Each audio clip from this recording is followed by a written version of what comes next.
Hi everyone. ఈరోజు మరి Saturday కదా, మా ఇంట్లో టిఫిన్ ప్రోగ్రామ్ అనమాట. నైట్ టైమ్ ఆఫ్టర్నూన్ భోజనం చేస్తాం.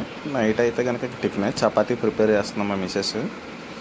మంచి స్మూతీ చపాతీస్. నాకు చాలా ఇష్టం చపాతీ అంటే. మ్యాక్సిమం సాటర్డే వస్తే చపాతీయే ప్రిఫర్ చేస్తాను.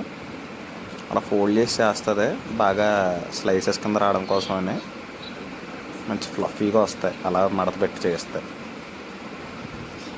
చపాతీలోకి మంచి కర్రీ కూడా చేసింది, అది కూడా చూపిస్తాను.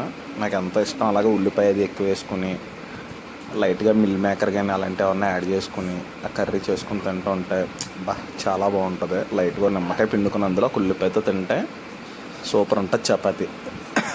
అది కూడా చూపిస్తాను చూడండి, కర్రీ కూడా ఎలా చేసింది ఏంటని.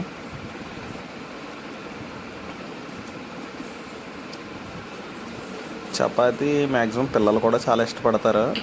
పిల్లలు కూడా చపాతీ అంటే తినేవాళ్ళు చాలామంది ఇష్టపడుతూ ఉంటారనమాట చపాతీని.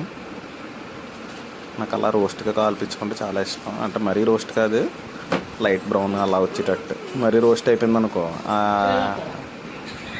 ఆ మాడు వాసన తెలిసిపోద్ది అనమాట, మాడినట్టు ఉంటుంది. అలా ఉంటే అసలు తినబుద్ధి అవ్వదు.